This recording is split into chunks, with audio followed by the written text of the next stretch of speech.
and everything didn't crash hard. So that's the good news. Okay. Yeah. I am going to need to see Twitch though, because otherwise I will not see people asking questions. Twitch is working. Yes. Do you want to send that Facebook post now, or did you do that already? That's already been posted. Go ahead and go share it to Com40K. Can someone else share that? Someone else share that. I'm I'm doing Discord right now. Yeah. I bet Peter knows how. Yes, but he should. Yes, but he crashes when he crashes. I can do it on my phone. I don't trust you. Computer anyway. Are you sure? Peter? Do you want me to get it? Share, John. Just do it. God damn it. I don't crash. Some of us have each other on reverb.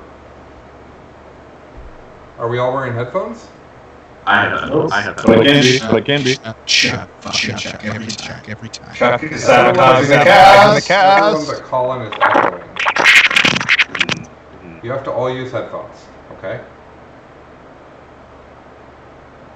Done and done. Oh wait, we are now all using headphones. Is that? Yep. Should be better. One would help. Alright, it has been sent for approval for the 40K. Which means they will approve approximately 15 minutes after we finish. Seems like. I will poke Rob Porter. Alright. I'll poke JP. Nice. Perfect. Someone saying the echo is still there no matter what. No. I do have headphones in. Yeah, I'm on. I don't have speakers here at all. So there's no way to pick it up. I mean, I can see like large headphones on three of you. Yeah. And I can see small, less obvious ones on Colin. Give it a minute and see. Maybe it'll just go I'm away. getting assistance here. Still at least one person who has speakers. No, Give it a minute. There's something a minute. Relax. Yes, we understand there's an audio problem. Please stay tuned. So I put in this really good beard oil. It feels so good. Same here. This morning. It's great. Mine smells like cinnamon. Love it. Mine's called Forest Ranger. So. I want my oil that we made after a D&D class. Like, that's not fair. Alright, here's the question. I believe that I have fixed the reverb, but can you also not hear my co-hosts? Can you hear us? Perhaps. Talking What about words and this? stuff. How about like this? What if I get real deep? Can you guys hear people other than me, and are they echoing? That is the question. Peter, can you go any deeper? Basically, okay, so what was happening is the plugin that has each of your cameras coming in was also doing audio. Speaking to the stream. So each of you had literally had two streams of audio. All right, cool. Colin is a bit less loud than everyone. First time ever I've heard that in my entire life. I'm sure Colin. Yeah, let's roll with it. Like this is 2020 is the year for first. Like I'll take that over Murder Hornets any day. They're so big. Have you seen them in a hand? Like, there's a picture online of somebody holding one in their hand, and it's like, no, that's not okay. There is a really good video from a guy who clearly jerked off a lot to Steve Irwin and gets stung by hornets and stuff like that. But he goes over why you shouldn't be worried about it. I have moved my microphone closer to my face. Yeah. In the hopes but they've only really found one in the U.S. so far, and entomologists are hunting down any hives, so chances are they will not be able to establish a foothold, so everyone can breathe the sigh of relief. You can blame Jim Vessel because they got to Vancouver last year, and we didn't call them murder hornets up here until you guys started, so we were just like, oh, it's just big hornets. Well, you guys all we saw know how the to name post, shit. the post yesterday. Yeah, it's called Marketing Man. Can you guys not hear me anymore? We can hear you. We can hear you. You're just talking over me. That's fine too. There was the post last night of Jim Vessel's latest project, which was offensively attractive painting. Yeah. That he did in 30 minutes. Like he posted it gray gray resin like maybe an hour before, and then it was like, here, I'm done. What an asshole. Yeah, I was mad about that. Okay, we're going to start now. Normally, I run them through the agenda before we start, but because of technology problems, I did not do that, which is also awesome.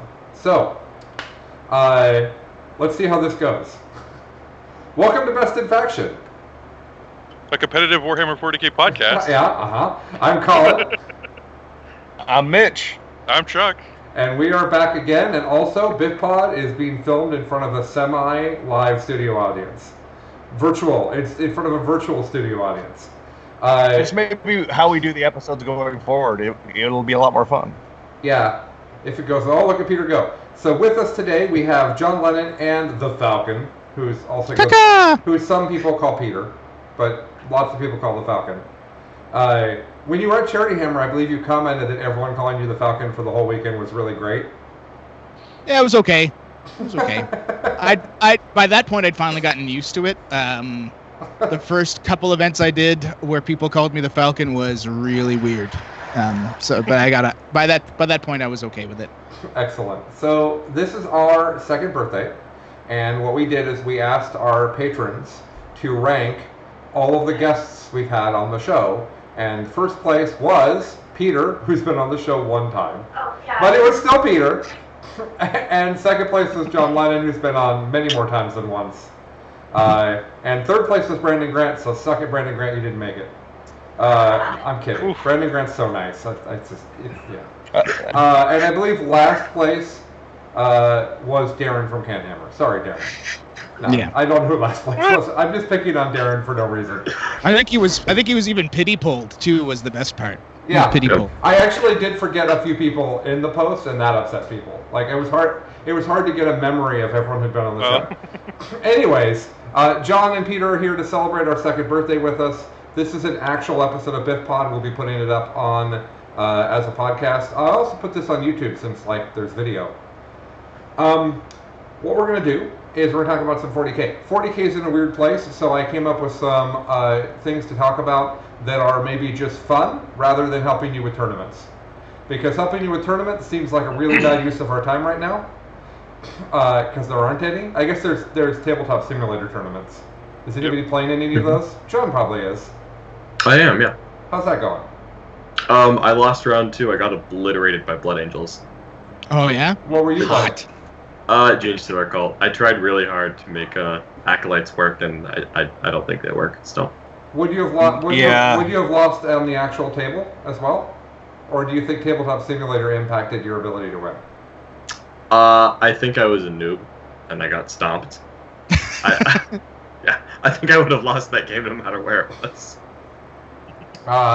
Yes, I was also surprised that Nick was middle of the pack for votes. They're commenting that Nick Nanavati is not here. He made middle of the pack. He made middle of the. I think that he's been on the most. I think he's been on the most, and maybe people are. He's also. Nick is like the Rachel Ray of the Warhammer world. Like if you walk down the grocery store, Rachel Ray's on like every box. Nick is on every podcast. He's on every stream. He's everywhere. So maybe people wanted to see Peter, who's also everywhere. I think my analogy fell apart. Hey, listen. I'm 100% certain this is a Bodie McBoatface situation, given how many votes I got. Like, people were just like, "What? Who's the most foolish person we could put on this show?" And it was me. I think they like. What you're saying is you're a troll that's all incarnate. We got. Yeah, it's true. It's true. Numbers are all we have to analyze right now in the 40K scene, right? And you have all of those trends. You are the tea leaf reader for the 40K world. Yeah. Excellent. And all the tournaments that have been happening. Tell us who's winning. Yep. So, well, no, you've seen the trends, and so people they value your opinion in hypotheticals because you look at so many different trends. Thank you. I'll take it. My point. I'll take it. I'll take that excuse over what I was thinking. You're also funny. That's true. And I think that you are funny and handsome. Look at this. Well, you're funny. Humble too. I don't have beard growing ability, but still better than John. So I think that I was gonna say you have better beard growing ability than John, and he's trying. Fourth best beard. Okay. All right. Okay. Third best Italian. All right. So what we're going to do here is we're going to talk through some different topics. As we go through, please ask questions. Interact with us in the chat. This is supposed to be interactive. Our basic update is that BIFPOD is still going. We have no intention of stopping doing the podcast, even though none of us are playing a lot of 40K right now. The reality is the world is different right now, and 40K is not. I have a brand new job, and I also bought a house, and I'm moving my family in 2 weeks. So 40K is not getting my attention at the moment, but I still love it, and I still read about it, and I'm still on our Discord every day chatting with people, and it's a different world, right? I know that John's playing in the Tabletop Simulator. Chuck played some Tabletop Simulator and then reached the same conclusion I did. Yeah, maybe not as much as you, but yeah, I don't have 5 hours to play a game of 40K. Right. It's 40K with less social interaction, and it's much harder to play, which is kind of a deal breaker for me because I am not filled with patience. I have very tiny amounts of patience that I use for parenting, and that is it.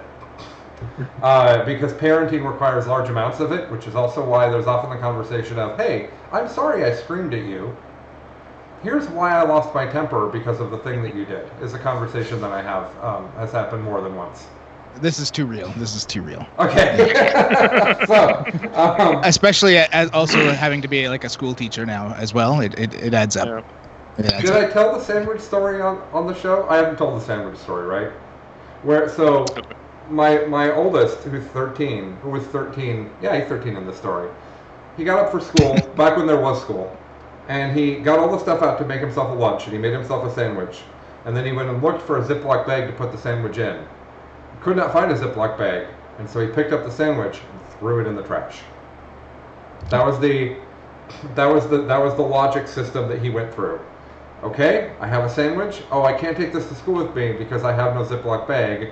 Whole project trashed.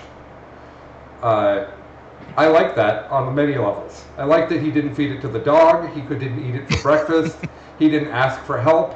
We had other options. None of that I happened. think the thing you like most is he didn't just put it in the bag anyway. Yes. Yeah.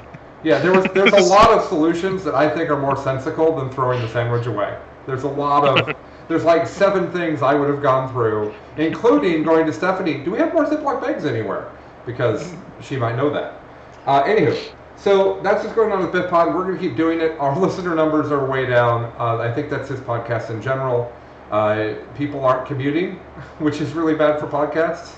Several people messaged me about this. They're like, I'd love to come, but I don't listen to your show anymore because I'm not commuting to work. I'm like, okay. All right. So that's what's going on there. Do we have any new rules we can talk about since the Orcs and Space Wolf rules? Have we actually seen the Advent rules? There are a few corrections for the Space Wolf episode I wanted to put out because I did not have the actual set of rules yet. They were not out when I recorded with Don. So they do get the veterans of the Long War for their intercessors, which is a huge deal because it's an extra attack on a basic unit you need to take to get CP that's going to go impulsors that are really durable, which is one of their strongest lists.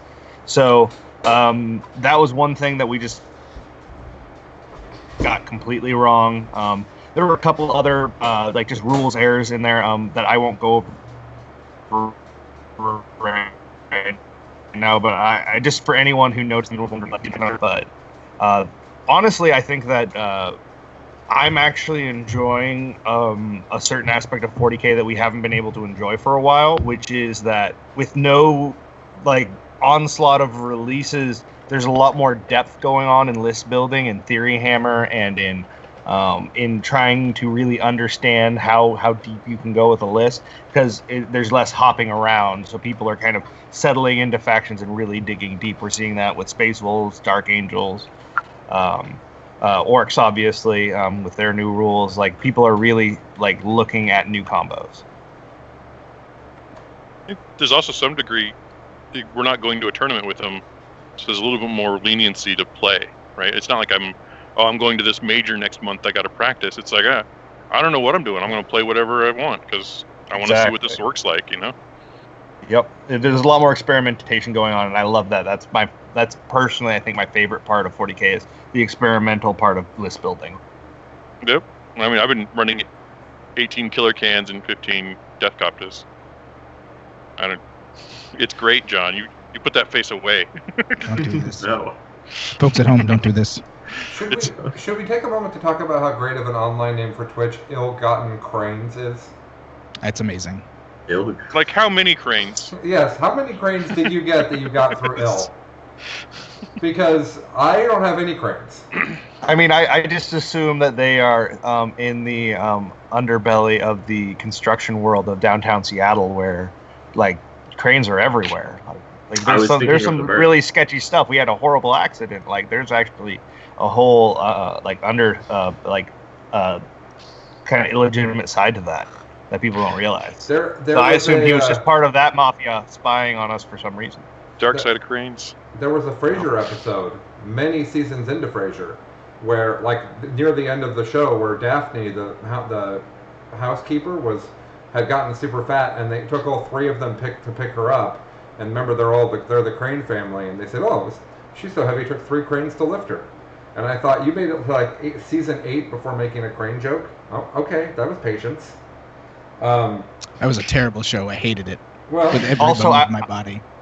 I would also say I'm pretty sure Daphne would correct you and say she was a physical therapist. It's true. Oh, that's a good point. She was. You're right. I did not remember that. Do we have AdMech rolls? I saw stuff about AdMech rolls. Yeah, we got the flamer that the puppies have, and which has made the community decide that they're terrible just based off that alone. And I like and we got the flamer on the jump infantry, which is at least on paper looks good. So we know one weapon for each thing, and that is determined whether they're good or not? They also have a flechette carbine, which shoots 5 shots with a 24-inch range, strength 3, no AP.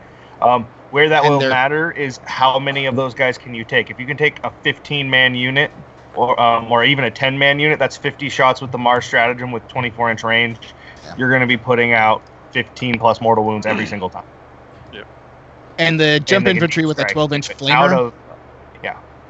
I mean, who knows? And they're +1 strength, AP -1 on the charge with the close combat weapon. So, I mean, it really depends on points. How many take in a squad? They're either going to be super amazing, or I'm buying them anyway. So it's okay. Yeah, I agree. That's exactly where I'm at with them. But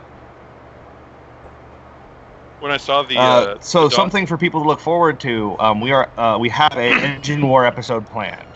And we are going to be taking a different angle to it. I am bringing on Scary from Scarredcast, as well as JT, who's a very well-known Canadian Dark Eldar player. They are going to come on with me and Rob Porter and possibly another AdMech player. And we're going to do a breakdown of how a Dark Eldar player would view AdMech, because I think that they are incredibly similar factions in how they play and function. Oh, it's really too bad for AdMech. They both have rule set. What? I said that's really too bad for AdMech. No, the difference is that AdMech has more durability, but they have less fly. So there's a trade-off there. But in a lot of other ways, they play very similarly, very similar weapons profiles. They have interesting close combat units. They have mortal wounds in places you wouldn't necessarily expect. They can kind of just collapse if you misplay them, but if you play all their auras and their different characters and things right, they can be incredibly powerful mobile gun lines that can also hit you in the face. So we're going to be doing a deep dive on once the Engine War is out for the whole AdMech Codex, plus everything that comes out in Psychic Awakening, and get like multiple perspectives on how that could be played, since there's really no other way we can do like anything right now. There's not a lot of playtesting that can be done. So I actually think that the Dark Eldar part of the Psychic Awakening book, especially with how good the Craft World Eldar part of that book is, I think like some intern wrote the Dark Eldar part and the editors were just like, okay. Like, it's criminal. It's so much worse than. Is it the worst one? Is it the worst Psychic Awakening? No. I think Genestealer Cult is actual playable. Yeah, Genestealer Cult. Genestealer Cult. Those are the worst too. Maybe Dark Eldar is slightly worse. I think if we I think Gene Circle was I just think better if before. LVO was tomorrow, I think you would have significantly less uses of any rule in Dark Eldar Psychic Awakening than Gene Stealer Cult rules. I've played 11 games now with Gene Stealer Cult post Psychic Awakening, and I have used one stratagem one time. Fair enough. I can't. I think they're back. John wins. I can't debate that. They're the worst. Both are the worst. There was a combo. The Someone Dark Eldar asked- had stuff that was neat, and then they nerfed it. They're like, oh yeah, no, we didn't actually intend to give you something useful. Oh, okay. Yeah. So someone asked if we had touched on the Deathwatch leaks yet, and we have not. So that is something we could discuss. Okay, people. Yeah. What are the Deathwatch leaks? We're just making There's fun a of Venn it. diagram of people that care about Deathwatch and people who read the leaks, and I'm not in either of the circles. So you guys go ahead. I can take care of this, guys. All right. I got it. No problem. So we have Mitch for. So they got all of the bog standard marine stratagems, nothing else. Absolutely no flavor, no nothing, which is fine. They also got doctrines, which currently, as written, work with special issue ammunition, or their bolter rounds, and they have like the unmodified dreadnought strat and stuff. I'm sure all that will get nerfed whenever Games Workshop decides to get around to it, but who knows when that will be.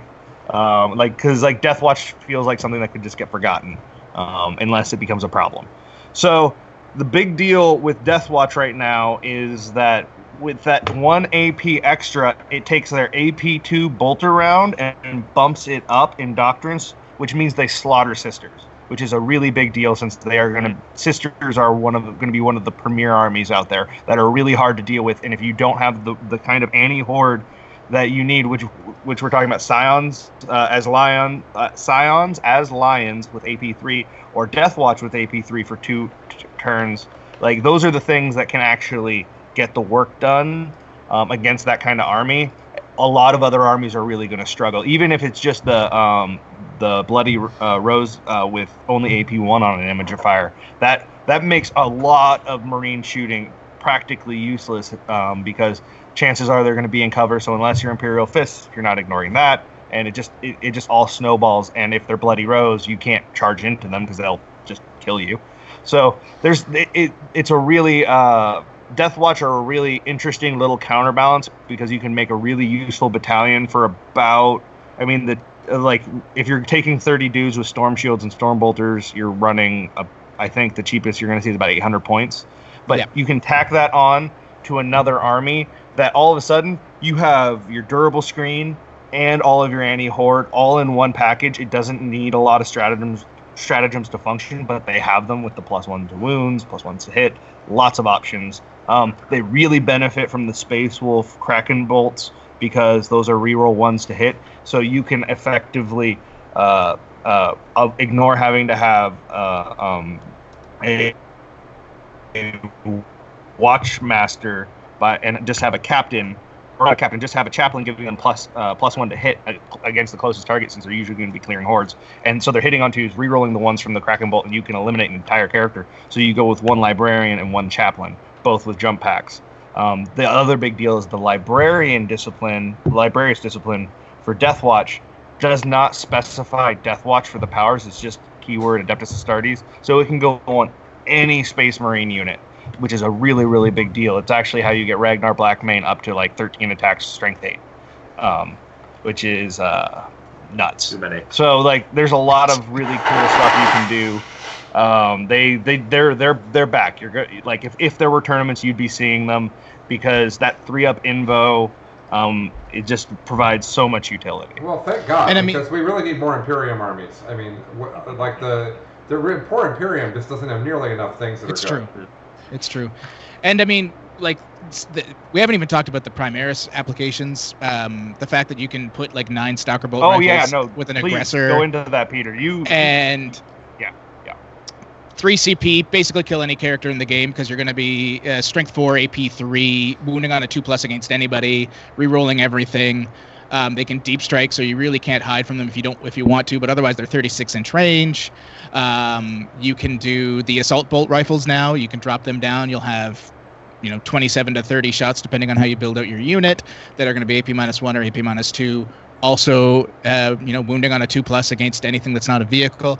Deathwatch provide a lot in terms of anti-infantry clearing and monsters. They suck.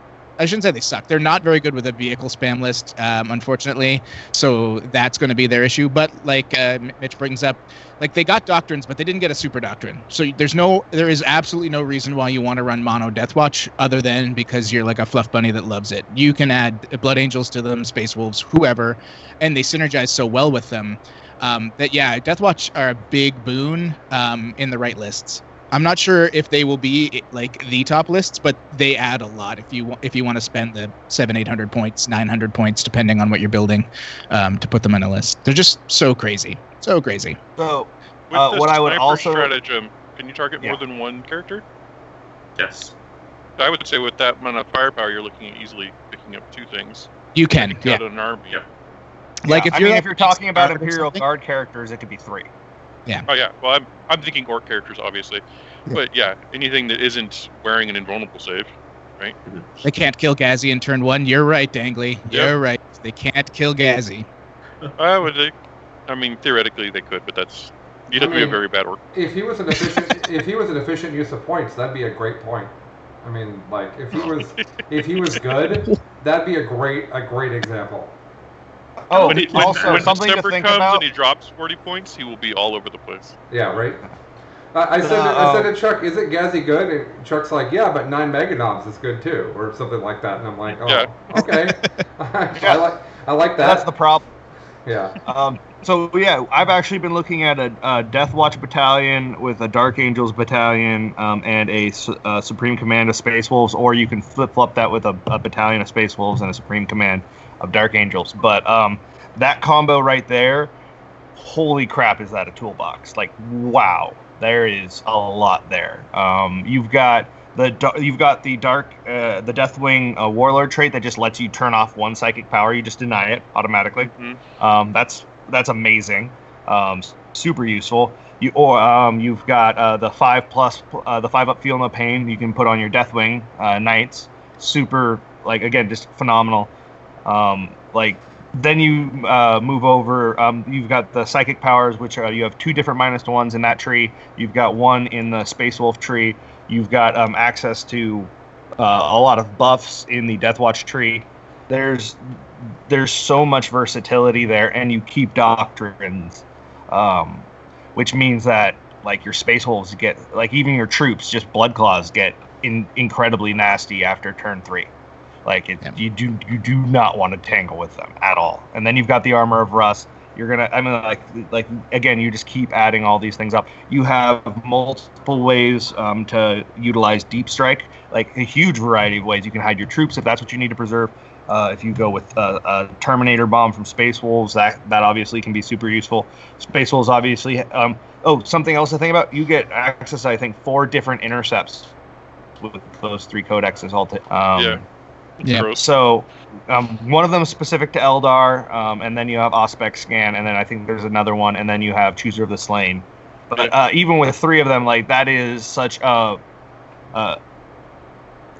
deterrent to assaulting you, and you're going to be coming at them. So you can really pin people back. There's a lot of finesse and growth to be had in that kind of combo.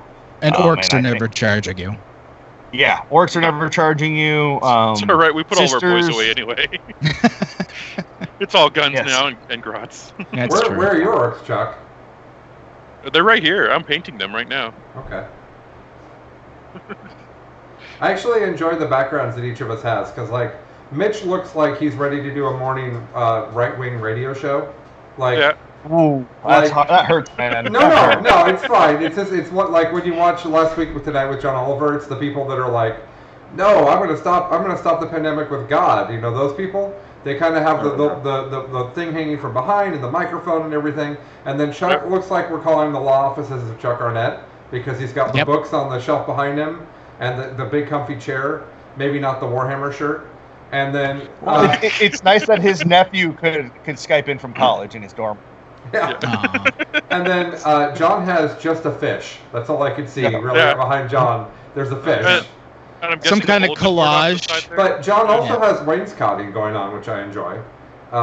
Isn't that what that's called? When you've got the trim? That and is a wainscot, yeah. Yeah, right. And then Peter's trapped in the corner of a prison somewhere.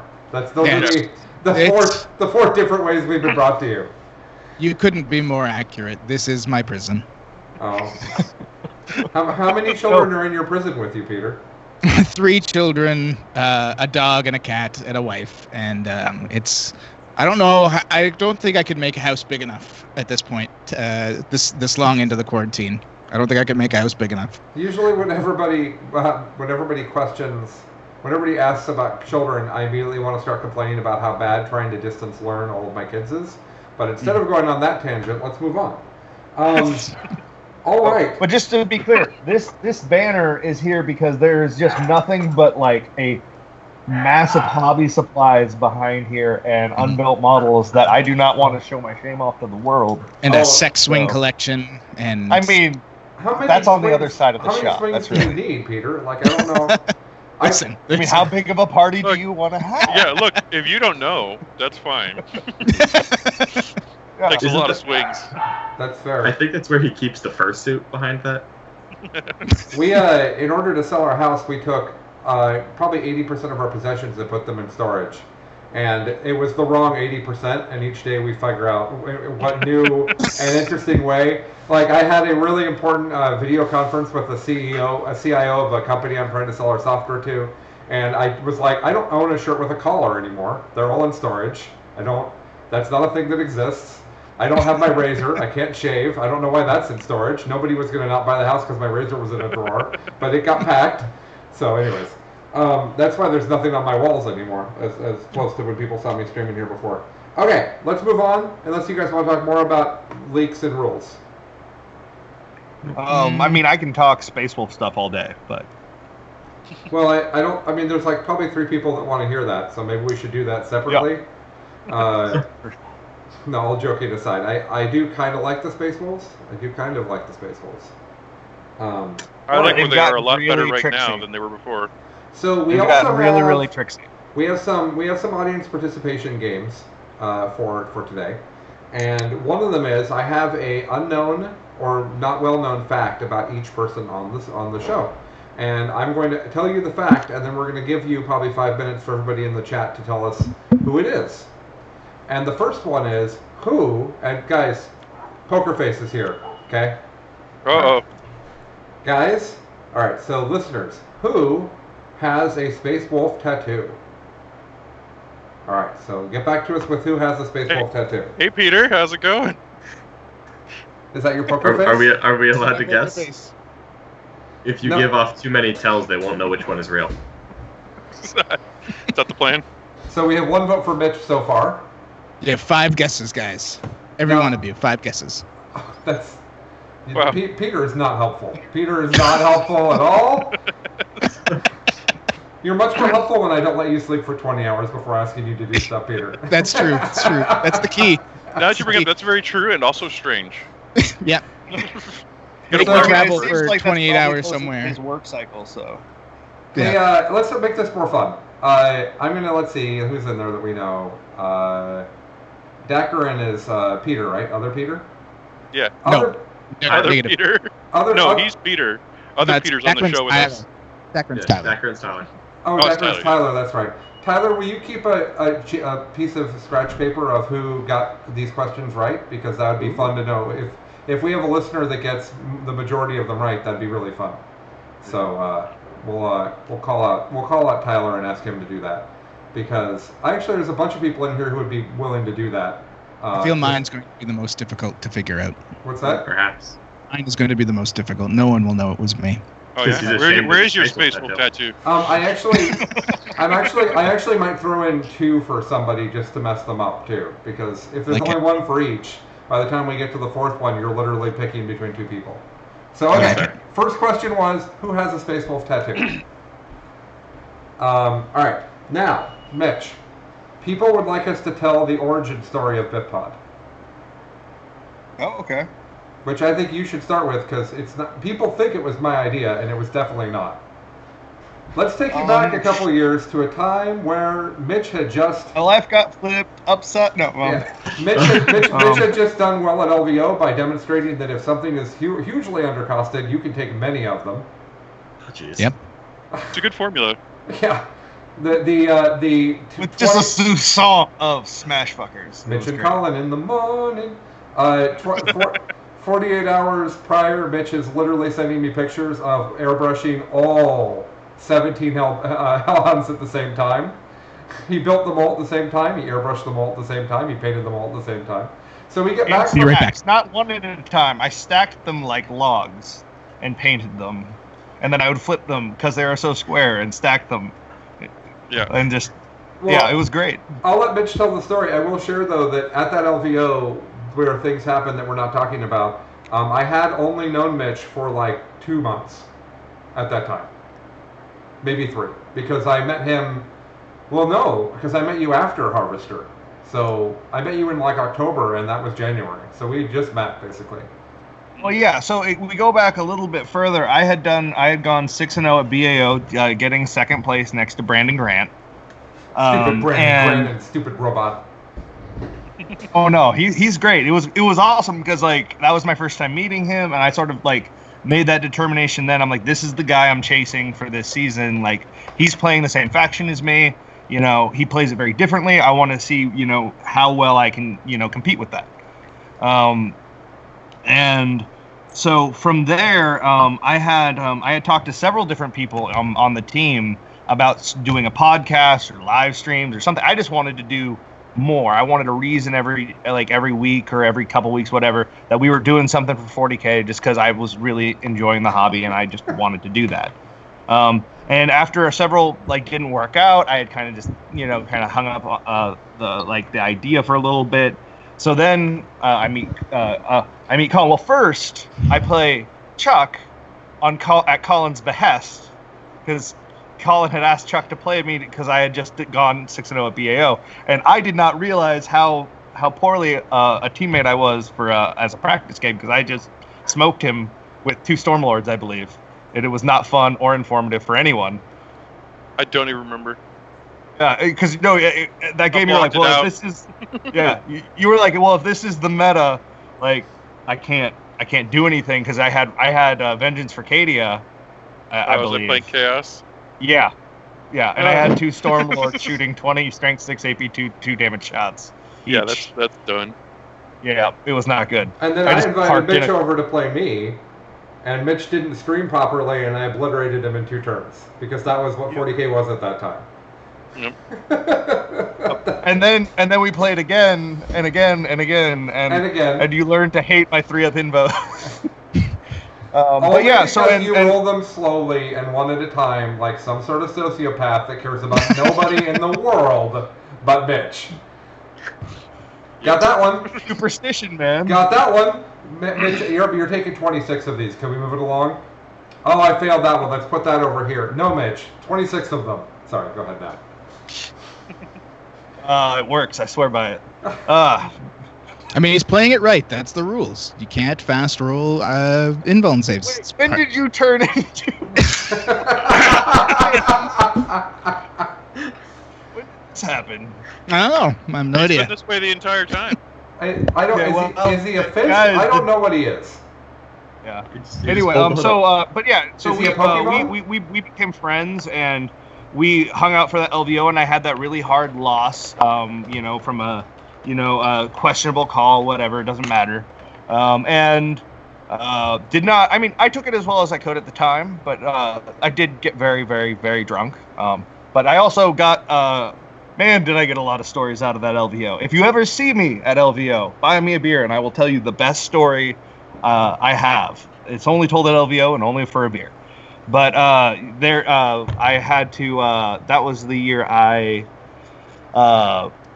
did not sleep for like the last 48 hours of LVO because I had lost and I couldn't figure, like, my brain just wouldn't let go of it. And Colin was very kind and helpful for, like, we went mini golfing.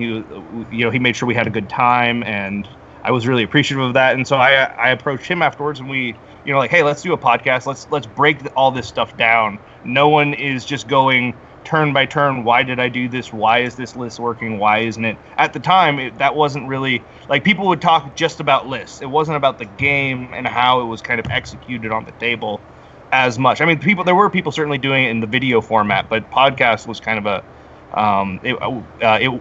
it wasn't quite there yet. And so we just sort of made nobody was doing tournament we sort of reports made at the all. podcast we wanted to hear. Certainly that's what I was trying to do, is this is what I want to hear from people, is like, what are you doing? What made you make this decision? Why did this one go wrong? Was it, like, were you betting on a statistical, like upswing, like it was against the odds, or did you do the math and you're like, no, this is exactly the outcome I expected? All of those perspectives, was something we wanted to, kind of explore more and discuss. And then obviously it became a journey about sportsmanship and learning about, how to be a better player. And it just, has become this really awesome part of our lives. And I'm really grateful for it. I'm the community that has grown around it. I can't say we've built it. It has grown on its own. The listener base has built that. They've really done, like, they bring so much to the table. And I'm just always so, like, it's just crazy that I get to just go talk to these people, and they're like happy to talk to me. I'm like, I'm lucky to talk to you guys. This is awesome. So I actually told Mitch no for like a month. It's the other part of the story. This is true. Yes. Because sorry. my exact That's your comment, part. my exact comment was, no one wants to hear you and I talk about Warhammer. And then I corrected it. Okay, might want to hear you talk about Warhammer. When Mitch asked me to do the podcast, I had played in like 4 tournaments and had been back to the game after a 20-year break for like 4 months. I was like, nobody wants to hear this. And then later I found Yanari and was good enough at that people actually wanted to hear from me. So there you go. So yeah, the second question was, what the hell is Peter wearing? And people have decided it's a Murloc onesie. I mean, they're not wrong. Okay. They're not wrong. It is very warm. It may have been a mistake to change into it, but I'm doing it for you guys. Doing it for you. Yeah, you're committed now. You're just gonna get sweatier and sweatier. You're really just punishing yourself. Technically, it's my wife's onesie, and it's really tight. So, doing what I can. And that's great. So third question, I guess now. The third question for the listeners, and by the way, only 5 people answered the question about the Space Wolf tattoo, and that's disappointing. Also, they're all wrong. Are we 11 guests? I probably only need 4 guesses. I don't think I need 5. Well, at this point, I think you're right. I think Falcon could. I think Falcon could get it right now if he needed to. I think I have faith in his ability to figure out who has the Space Wolf tattoo. Oh, I'm 100% confident. Yeah. Okay. So next question: what was the very first episode of BIFPOD about? Let's see if we have any longtime listeners in there that remember that. Someone suggested I ask what the first episode Chuck was on, and I have no idea, so I'm not going to ask that. We brought him on as a guest host at first. He wasn't a permanent member at first. Yeah, I did a couple times, and then was like, sure. I think I actually know what the first episode was about. Do you? I might know. I think I do. I can't remember. Was it about 40K? I believe it was. Got it. Ill-gotten praises. It was about cultivating llamas. Okay, so that was a little bit of our origin story. Really, the podcast took off, honestly, and I don't say this just because this is weird to say because Nick gets plenty of compliments, but the podcast actually took off when we got Nick on. Is actually what happened. If you go back and look at the numbers, when Nick was a guest, and I can't remember why we had him on the first time. It went really well. And then a little bit later, there was a chapter approved or something, and we had Nick on, and we did an episode where we went through every faction and what we thought was significant, and we each broke it up into who each of us did the factions we knew. That show got about double the downloads of anything else, and since then, it's been amazing. The weirdest. Go ahead, that was the 2018 chapter approved, right? Yeah. Where I think we went through like, what do we think the meta is going to be? And everybody's super interested because it's, from now till LVO is a very short period of time. So like, I think getting that insight is good. I think another thing that's really obviously kind of cemented, where BIFPOD, was the charity hammer, right? The first charity hammer was something special.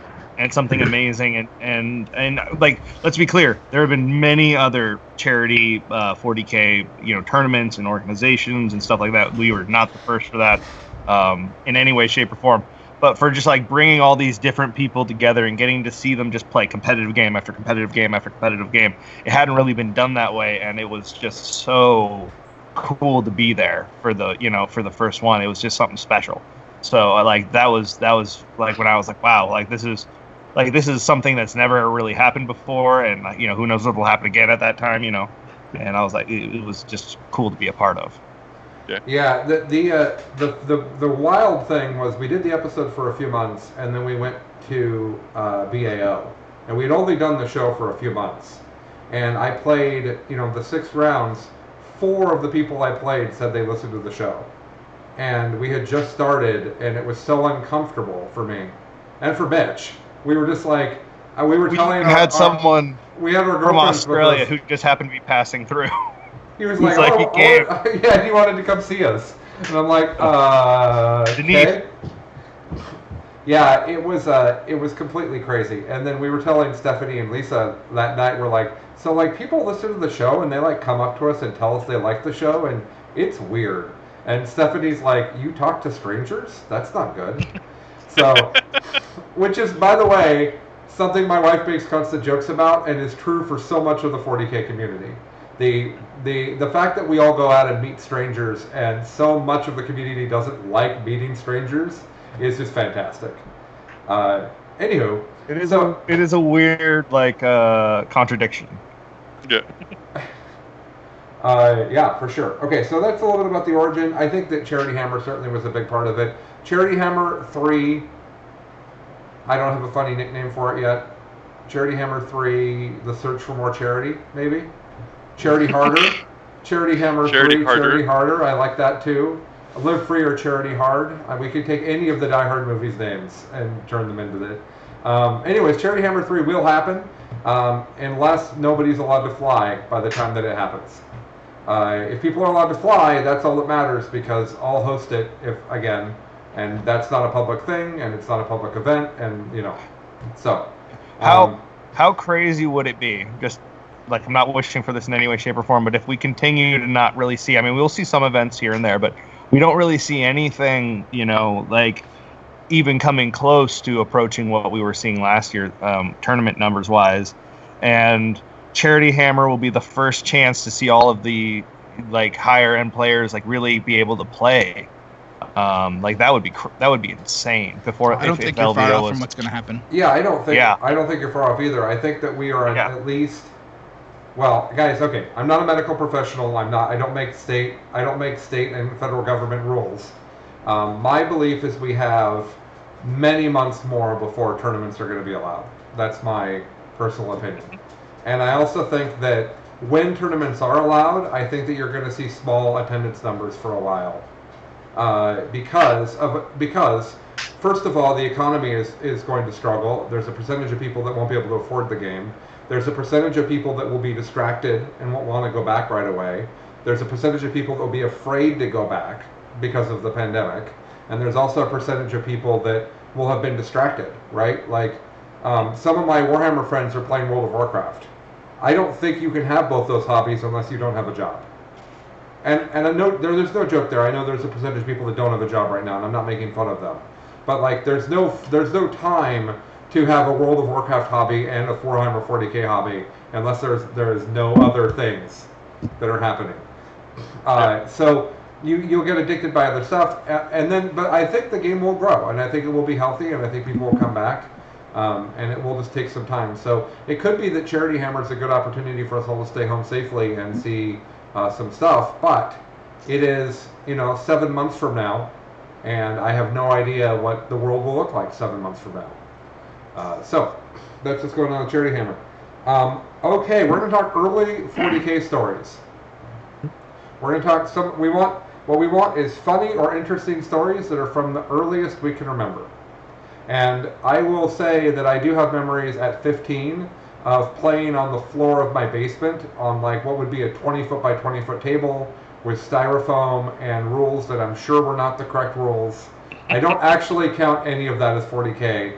my 40K playing started when Chuck taught me to play 40K at a store in Snohomish, Washington called Allegiance Games, which I can name drop because it doesn't exist. If it did exist, Chuck, I would not name drop it because the guy who owned it is not a good person. So we would not advertise for him. But Chuck was the manager of that store. You were probably 19 or 20, Chuck. Because you're just out of high school when I started there. Yeah, you're 2 years older than me. And I bought some Dark Angels, and Chuck had played some Space Wolves, and we played Space Wolves versus Dark Angels, and I had never played anything like Warhammer before, and I won that first game, and the whole time Chuck's like, I can't believe you're beating me, blah, blah, blah, blah, blah, and then later found out that he lost to me on purpose so I'd buy more product. Now, what I haven't figured out is teaching you about sales. Right? What I haven't figured out is what sort of long game Chuck is playing because he's still losing to me. So I don't know what the long game here is. I don't know. Like, buying more 40K product doesn't really benefit Chuck anymore. There's got to be some sort of long game here that's happening. If only I could get you to run a podcast and an event where we brought all the best 40K players together to play in my honor. Which would only happen. Which only happens because I beat you in 40K. It's the only reason it happened. It's a Machiavellian level plan, but it's working. That's great. So Chuck's playing some deep state shit right here. Chuck's playing the long con. That's what Chuck's doing. Hey, we're going right wing. Always Brady.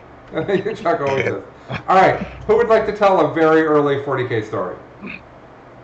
My best one's more of a hobby story. Okay. I got into 40K, and I loved the idea of the game. I loved playing with it. And I love the idea of hobbying and having these little miniatures and stuff like that was very attractive to me. So I got that at Christmas, and it took me a full year before I got anything called primer. So that was a year worth of painting directly onto plastic and hating it. Before somebody was like, oh, hey, do you have this? Were you at least using appropriate paint? Because I used acrylics on my first models, and I found them when I was packing. I had actual artist acrylics. I had testers, enamels. I did have one or two pot of Games Workshop. No, there was no consistency across the board. None of that sticks to a model without primer on it, by the way. All right.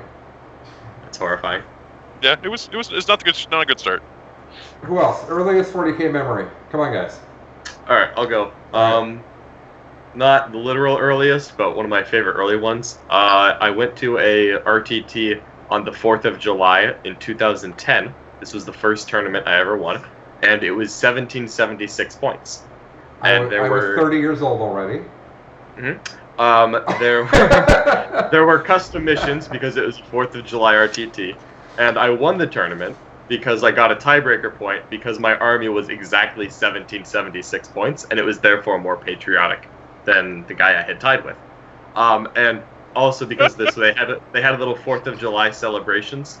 They had little generic cupcakes from a grocery store, and I took a very cheap American flag out of one, and I fit it behind my Trigon, like next to his neck, so that he had the little American flags coming out the back. And and my exactly 1776, got a bonus point, won my first RTT. What I like about this story too is that John was 3 years old in 2010, and exactly. He still was playing 40K and winning an RTT, and also all of his stories are about Tyranids. Yes. Because despite the fact that John's all the attention on John was about Marines last season, he struggle bust Tyranids for ever prior to that. Yeah. I think the first 7 years of Warhammer were exclusively the same Tyranids that were all painted 6 years ago, and when I was still discovering what primer was, and they're horrible. I'm not repainting 200 gods. Innes says it's the only good faction. Yes. He might be talking about Chaos because the previous comment is it's Chuck's reliance on Chaos that gave him the clairvoyance to see these things. Which that does make me happy. I'm not gonna lie. I do like that happened. Peter, I don't know how long. You started pretty young, right? Like I did. Oh no, I was old. Were you old? Yeah, I was old. I was in my 20s when I started Warhammer Fantasy Battle. I picked that up just prior to having my first kid. So 14 years ago, I started playing just before we Yeah, it was just after I got married, actually. I started Warhammer Fantasy Battle, playing with some friends, and then I got really into that. It was probably 3 or 4 years after that, so about 11 years ago now, I started 40K. I did it more to support the local game store, because like we had 2 communities. Fantasy Battle was way bigger, but there was another club. It was about an hour and a half away that was so into 40K that I figured it was, if we wanted to get them to come to our fantasy tournaments, we should try to show up to their 40K. So I bought a Space Wolves army sight unseen for $250. This guy posted it, and I knew him. I'd never seen him play 40K, but I was like, oh, $250 for everything he's listing sounds amazing, because he had like 30 Grey Hunters, couple drop pods, Land Raider. He had Grimnar and Arjak, and like he listed off all this stuff, and he had like 12 Thunderwolf Cav, he said, and I was like, oh wow, those are expensive. I'm in. I'm buying it. Sight unseen. Show up. He gives me this big box. I give him $250. I open the box, and the Thunderwolf Cav were custom built. They were Goblin Cavalry from Warhammer Fantasy Battle. So that was the wolves he used, as well as the lower bodies, with the Space Marines glued to the top, Space Marine upper half. So they were very small, and they were still on the Goblin Cav bases. So I felt a little robbed at That makes me that. kind of happy. Do you still have them? No, I sold them, shockingly. For a profit? No. No. I passed that crap on to someone else. It was terrible. It was probably comeuppance for how cheaply I'd gotten my Lizardman army in Fantasy Battle, because I paid almost nothing for a ridiculous amount of very well painted Lizardmen. So to be robbed like that was just how things had to be. Still, I made do. I bought some Thunderwolf Cav myself. Like 2 weeks later, I showed up to a tournament with no 40K experience. I'd played half of a game, so I barely understood the rules. I could do the weapon skill, ballistic skill stuff because of fantasy, and that was about the extent of it. I didn't know any of the missions. I didn't know what any army did other than what I'd read in my Space Wolf Codex. My first matchup was against this awesome guy named Josh, who I remember to this day. He was just such a swell dude playing Dark Eldar. And he was running, it was 5th edition, he was running Lilith Hisperax and Vect. So he's spending like 500 points on 2 models in that army. And he was like, do you know what these guys do? And I was like, no, I don't know what anything does in this game. I don't even know what my guys do. He's like, oh, okay, well, and he started trying to explain. I was like, dude, like, I'm here for fun. Just wreck my shit. And I beat him. I had 1 model left on the board when it ended, Lone Wolf Joe. He was, so I actually ended up in a draw, because back then, if you had a Lone Wolf that survived the entire game, your opponent scored a victory point. And I didn't know that either. So it was great. It was so much fun. He and I laughed the entire time. He killed my Jarl the Stormcaller with his first shot of the game, because I didn't understand that Vect could like basically redeploy your entire army, or at least his entire army at the time. So he just like moved his entire army onto one other side of the board, killed my Warlord, and I was like, this is going to be, I don't understand this game at all. This would never happen in Warhammer Fantasy Battle. I hate it. That's not Then really, I loved it. that's not really different from now, right? Oh, it's true. It's true. Not at all. But anyway, I still that's kind of my first moment. I have lots of stupid stories about 40K and fantasy, but that's kind of like my first 40K story. Was playing in a tournament with half a game's experience, drawing my first game, and then getting stomped the rest of it and just not caring. It was good times. Fantastic. I will share that I believe we have the TJ Lanigan in the chat here, and he is saying he has 15,000 points of NIDS, John. And he also said he couldn't cut it as a NIDS player. And I thought John might like to hear that. Now, when TJ is typing, I presume he's wearing a tie. I don't know if he wears a tie only when on stream or always. But I like to imagine I'm pretty sure he wears a tie when he's showering, so you're fine. I like the idea that it's a Saturday, maybe he's got sweatpants on, but still the tie. That's what I'm imagining. I don't think he wears sweatpants. It's always tie and jeans, TJ. It's just shirt or not shirt. Is that work? Now wait, is the tie and jeans being TJ? Is that the joke here that I didn't know? Is that the justification? Because it's I think that's the thing. Tie and jeans. Could be. You're onto something. I think that's what it stands for. It's tie and jeans. Okay. Oh, can I tell my Gargant story? Sure, Was it but made out of, I like, want to a- hear. I want to make sure Mitch tells the story too. But go for it. You can go. You can go first. Okay, this is real quick. It's not quick at all. So we had a charity event for a friend back in the day. I ran it. It was going to be an apocalypse game. I was like, bring as many points as you want. We'll figure it out when everybody shows up. I had this guy message me like 2 days before the event. He's like, would it be okay if I brought a Gargant? And I was like, does that exist? He's like, they made up rules for it a long time ago. But I made one and I would love to bring it. And I was like, dude, this is for charity. I don't give a poop. I don't give a fart. Bring it. It'll be so good. So I got really excited because he kept showing me pictures of what a Gargant looked like in the lore, and I was like, "This is gonna be massive! It's gonna be so awesome!" And he shows up to the event, and it's made of 3 cardboard boxes that have not he cut a happy face into the top one, like an orcish happy face, I guess. The arms were 2 paper towel tubes, one with duct tape all around it, and he had glued plastic teeth in different places, and that was it. And he was like, "Isn't this amazing?" And I couldn't. I didn't know what to say. We'd actually had local media show up because it was we'd had so many people come to this game store for this event, and they were like, "We want to take some pictures of the game and show off what you guys are doing." And I was like, "Okay, can you stand over there?" And they're like, "Okay, well, can we get a pan of the table?" I was like, "No. I don't, if you could avoid this side." And I was like, none of this guy's army. Please don't. Anyway, that's my Gargant story about how a man ruined my excitement for an apocalypse game by bringing 3 cardboard boxes and 2 paper towel tubes. And he talked that shit up like nobody's business. Which is amusing, but not as funny as it is slamming John Lennon in response to your story. And say, couple loom bands, and that could be one of Lennon's models. It's true. It's true. which is unnecessarily mean, right? Like, man, if you saw his Iron Father Pharaohs at SoCal Open, that was a piece of garbage.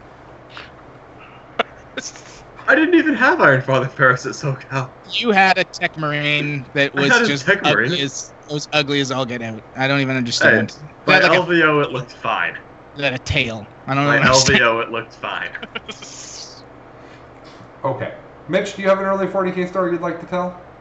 I mean, my earliest 40K stuff was all playing, we had the rule books, but we played with Legos because we couldn't afford models. But, past that, I could tell the story. So, the very first tournament I won when I got back in 7th edition, I was playing Grey Knights after their new codex had came out, so they weren't considered particularly good or anything. But I was playing Stormhawks full of Purifiers, back when they had a 9-inch Nova a Cleansing Flame, which was very effective for a lot of different things. And I played in a very chaos. The Boise meta has a lot of chaos players, or did at the time. And so the first RTT I ever won, I was playing unpainted Grey Knights because they were Grey Knights, which is why I'm about to come through the camera at you. So mad. So far, he is not pleased with this story at all. Continue, though. Why I'm for painting requirements, because that's what made me learn how to paint. Waiting for the punchline. So far, it's Grey Knights. Anyway, so I'm playing the final game against a guy I know. I ended up playing at many RTT top tables at the time. His name was Josh Stroll, and he was playing Necrons, and he had what are their jump pack melee guys? Praetorians? Is that correct? Yeah. Let's go with that. Sure. He had his scary guys, and I was able to bait them to one side, and then basically just zoom my Storm Ravens over to the exact opposite side of his army, and just kind of have a smorgasbord of Necrons to just eat through them with just psychic powers he could not interact with. And that was the very first tournament I ever won. I mean, everything else has just been army to army playing. I've had so many great games with so many great people. It's hard to pick out one, for an early one. There's a lot of great moments, but yeah, that was so after that I never painted my Grey Knights, and I just stopped playing them. And I played other armies that I did paint, and I got really into Imperial Guard and Flyers and Space Wolves. That's when I found Space Wolves as well. But So I have two funny things I just remembered about when Chuck and I were playing Warhammer with a small group of people back then. But before I do that, let's give you the next audience participation question. So I'm not going to give the answers till the end. That will make this much more fun. There we go. Yeah, I think that just makes sense. Big brain plays. Big Yes, brain exactly. plays. God, my kids say that all the time. Oh, it drives me crazy. Oh, Peter's giving me PTSD. The craziness you're feeling is your brain getting bigger, so you can make those big brain plays. I had to. Middle kid wanted me to chaperone their camping trip for school. I'm in a cabin with like 10, 12-year-olds, and two of them said, big brain, basically nonstop the whole weekend. I'd have hit them. Well, Straight up. that's not encouraged. I did tell That's one of illegal them. here. I did tell one of them. It's illegal here too. I did tell one of them. I don't think you're ever going to have friends, which is probably not what I was supposed to say to a 12-year-old. It's honest. It is I like to honest. be honest with our kids. My favorite one for that scenario is you bring dishonor on your family. That shuts kids up. They're just like, what does that mean? What have I done? Yeah. I was like, you have two choices in life. You can continue behaving the way you behave, or you can have friends. Okay, so in a time before we went on the internet to find out what lists were good, you had to come up with things. And Chuck and I realized that Ravenwing was overpowered. And so I built an army of Ravenwing that would be in your deployment zone killing all your crap on the first turn.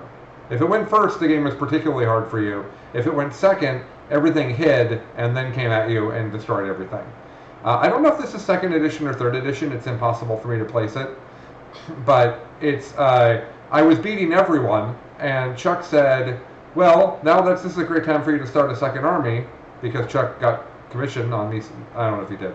Because Chuck wanted me to buy a second army. And so I bought Guard. And at the time, there was a rule that you could not trace line of sight through an infantry model double its height to anything else. So I basically made a Guard gun line where all the guardsmen sat with their bases touching, with all the tanks behind them, and the tanks could see the enemies, but the enemies couldn't see the tanks. And then the Basilisk was too tall, so then I had to buy Ogren. So then I put Ogren in front of the Basilisk, and then I had a Guard army that shot you to pieces, and you could never shoot the vehicles. Well, the important part is you couldn't see the Ogren because the guard were standing in front of them. Yes, that's and right. You couldn't see the Basilisk because it was the dumbest set of rules. Yeah. So I found my notepad. I found my notepad of every army list I played and what my record was from that time. And it was something stupid like 143-7 was like my record over all of that time. And all that tells me is that I was that guy.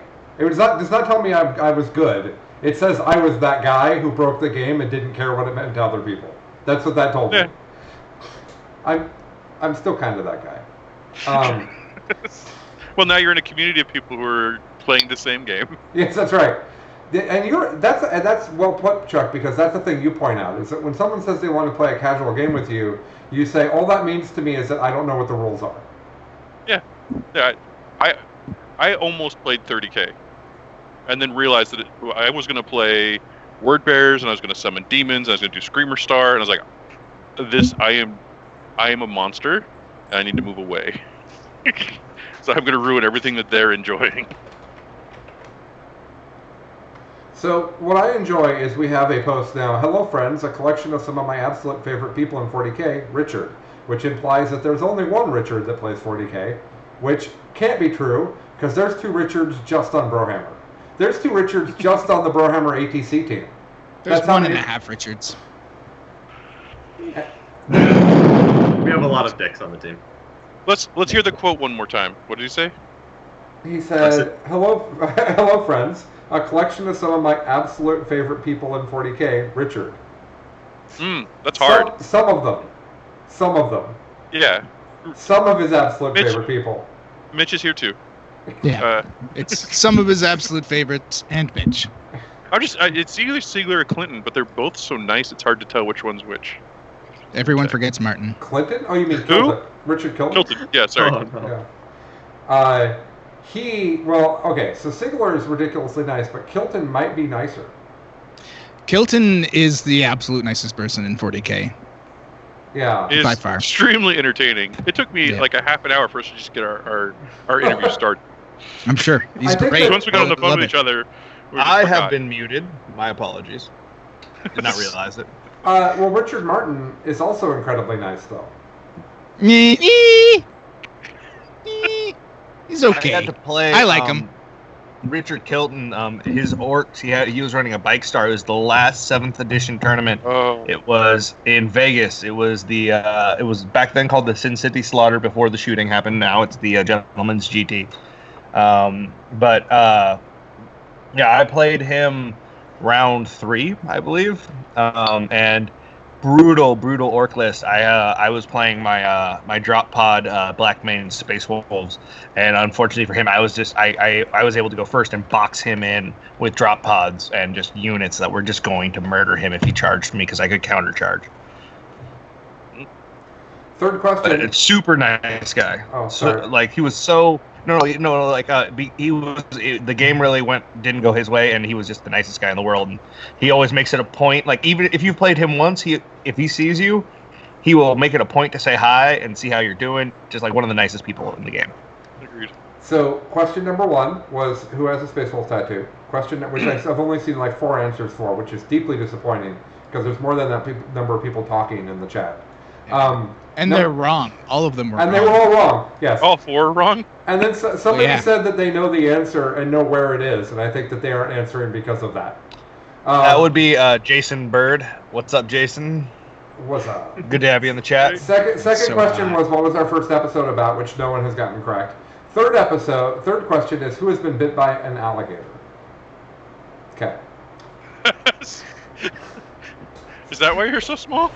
This part got a bit off? All right. So that's great. We also reached no conclusion on who the nicest Richard is. I think that's fine. We'll just. No, What? it's Kilton. We should just change the show to the Richard Kilton show and only talk about him for the rest. As long as we all agree it's not Siegler, honestly. I've told my one Richard Kilton story, so I'm out. We're gonna have to Well, get Brandon Kilton- Grant so he can go over his Boise Cup game Now again. here's an important difference that I think makes the fight unfair for Sigler. Kilton plays orcs, and orc Yep. players always get sportsmanship scores that they don't deserve, because when you That play we them, do deserve. that they don't deserve, because when you we play against deserve. them, that they don't deserve, because when you play against them, you get to kill lots of models, and people like that. Also, because Yeah. they were bad for a long time, and so the orc players were also losing a lot. Sigler plays Tau, which nobody feels bad beating. So, I think that gives Kilton an I mean, unfair I feel advantage. bad for the people who play Tau every time I play. But just to go Yeah. back to it, call it, no one beats Richard Siegler's Tau, so yeah, of course no one feels good beating them. It doesn't happen. Yeah. Yeah. I like I mean, also Colin fair- McDade. one of my Comic favorite Day. 40K memories is actually this season the only tournament I was able to go to before the world fell apart, which was the Canhammer tournament where we took Sigler with Tau and also adjusted pairings based on it. Like we took Richard, who doesn't lose with Tau, and then fed him matchups that he wanted, and then he went perfect the whole tournament, and then we were surprised. Yeah. We were not surprised. I mean, that sounds like a game plan to me. Yeah. That they don't deserve. Okay, so that was question 3. We'll roll into question 4 since nobody's answering the questions anyways. Oh, people are What a answering. bunch of arseholes. Yes. Question 4 is who has 2 different color eyes?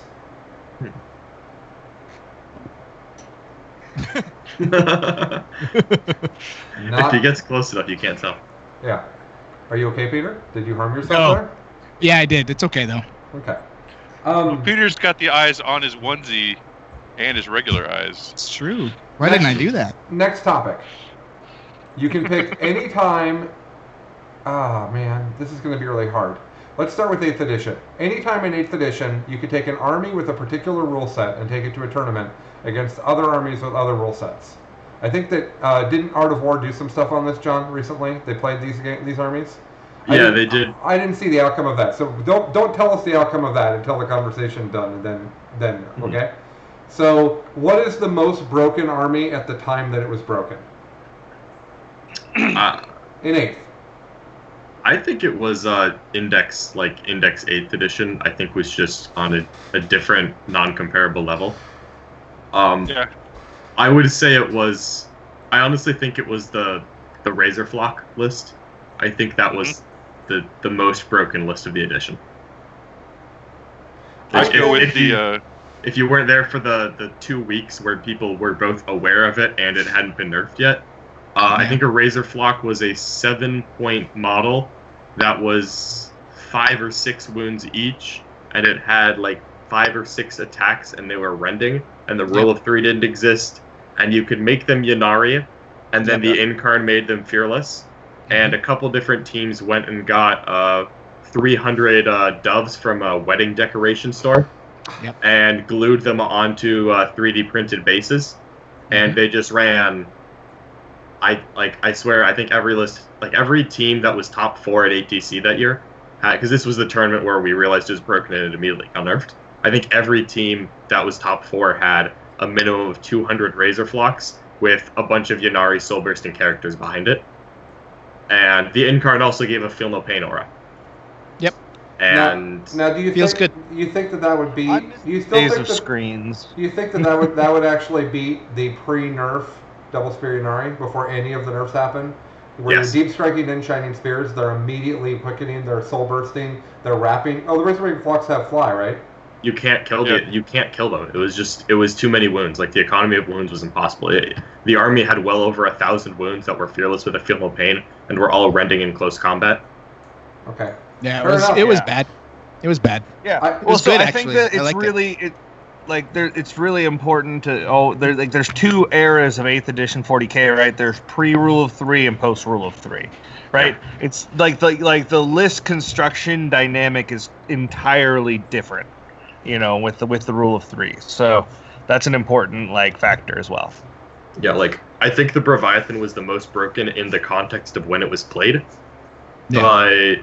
The Razorwing Flock, like the only thing that could beat it, was like if you took literally conscript spam, because they put out just so many shots, and Razorwings were just like they were toughness 2 and like didn't have a save. It was just 1,000 wounds with a Feel No Pain, and I think only conscript spam because it was like 300 bodies that put out 4 shots each. That was the only thing that could actually shoot them. Yeah, And orders no hadn't wrap. been nerfed then. Yeah. I think you could do index spam brimstones. Oh And yeah, you that was just, pretty you nasty. just obsec, and the Razor Wings would be there, and you'd be like, whatever. Like, you'd be losing casualties, but very slowly. And they got to smite at full. Yeah, that was awesome. Full smite, full spams. Plus, 4 up pinfall with a -1 to be hit. Yep. They got it right. They had it right in Index. I don't know why we changed anything. All right. So who won in the Breviathan versus Ynnari 2018? The Breviathan won. Was it close or no? It was one of those Siegler wins where like it was only by like 10 points, but also the game was over on turn 2 because it was just kind of doing its thing, and there's no way to stop it from doing its thing. Yeah. Fair enough. I would have liked to have seen it using the old ITC missions as well. I think that might have changed a little bit. I think Breviathan still wins, but it's closer. Maybe. The newer missions do hurt an Inari list that's built to just kill and not sit on stuff as much, whereas that Breviathan list is really good at just sitting on stuff. Yeah, I'm okay with the Breviathan list not existing anymore. I'm good with all of it Yeah. not existing. So, well, I mean, We either keep it all or we take nothing. I would like to play an army at least similar to the army that I enjoyed the most in 8th edition, rather than it being obliterated. A nerfed version of the Ynnari army would have been something I would have preferred, but I know that was hard, so fine. Next question. This is question 5? Yeah. Yep. Who has been on a version of American Idol? I think I know the answer to this. Okay. All right. So that's the next question, which was question number 5. So then I guess I thought we would talk longer on what was the most broken thing. We landed on it very quickly. So we'll move on to the next topic. Okay, guys. Dream scenario here. Don't care about rules. Don't care about what's good now. 9th edition comes out. We're at our first 9th edition tournament, and you're playing what? Because it's so powerful, and it makes you so happy that it's so powerful. Not just faction, name some models. What do you want to have be good? Whether it's good now or not does not matter. What matters for your answer. But, yeah. So, what do you wish was good that maybe has never been good or is rarely good? There was one other list that... Mitch? You there, Rich? Hello? Yeah, Yeah. sorry, I was having some internet issues there. There was one other list that I would say that was more broken than Razor Wings. It was actually the conscript spam that John mentioned. Before they nerfed a couple different +1 to hit buffs and a few other things. You could have conscripts hitting on 2s or 3s. Rerolling ones. Yeah. Mitch's internet's going, so yeah. He's really easily. Reroll Hey, Mitch. all the wounds with the Warlord trait and like just the volume. Mitch, you're gonna need to reconnect, man. Okay, I'll drop and come back. Yeah. So yeah, you could have millions of conscripts, basically immune to morale, hitting on 2s. I think they could hit on 3s. I don't remember. With reroll, it was the whole thing. So, John, what do you wish would be overpowered so you could play it? Tyranid gargoyles. Oh, Is that better? That is better. Thanks, Yeah, Mitch. you're much better. Okay. Yeah. So there was a few combos, specifically the Salamander command vehicle and the original version of the Forge World, the Spotlight that you could get on one of the platforms. So you would have had the super heavy tank hitting on 2s, rerolling 1s with Yarick. You could have had 3 of them. Like, I think that whole combo ended up only being like 1,200 points just on its own, hitting on 2s, rerolling 1s. With like just, I think it was like 100 and some odd heavy bolter shots plus all their main guns and the battle cannons, and it just got nuts. And then you had you just took 800 points of conscripts in front of that with the +1s to hit as well. And you're just alternating where your buffs go, and it gets nuts.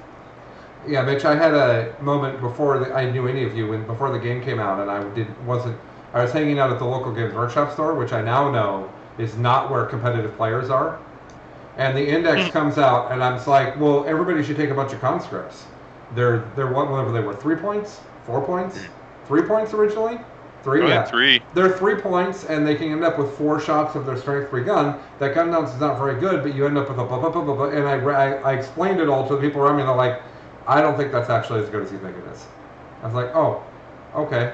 And then I started playing them, and I didn't lose a game until I met the Legion. I didn't lose a game of 40k until I met the Legion and started playing against actual tournament people. Okay, so Mitch is left. Bye, Mitch. I don't know where I he's see him gone. right there in his power armor. Let's go with gargoyles. Let's Yeah. talk some more Yeah. about gargoyles. Tell I think- us more John- about your love for gargoyles. John, why do you want gargoyles to be done? Gargoyles are my favorite currently existing Tyranid unit after Ymgar, Gene Stealers, and the Doom of Valentine. So I have a lot of them. They were the first unit that I actually put effort into painting, and they still look like not terrible, which, you know, it means a lot for my old Tyranid army. I own enough of them. I think I have 70 or 80 gargoyles, like fully painted. I just love them. Tyranids with wings, it's just like, it's terrifying. It's like when you see a roach and it starts to fly at you. You know, that moment of horror, that's what gargoyles are. My favorite list in 7th edition was running there was a Tyranid formation where you took one Hive Tyrant and you put him in a unit of gargoyles. And then once Gene's Third Cult came out, you dropped them in and you made that unit invisible. So you had 60 invisible Hive Tyrants, and then you had 60 invisible gargoyles with one souped up Hive Tyrant in the middle. And they would run around as like an invisible toughness 3 unit, and you couldn't kill it in time, as the Hive Tyrant just went around and bopped one unit at a time.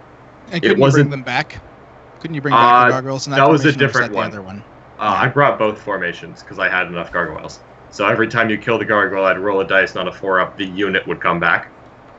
Yeah, so it was good. It's also the formations were so good. It's also a fantastic cartoon that has like all the people from Next Generation as voices, and that also makes me happy.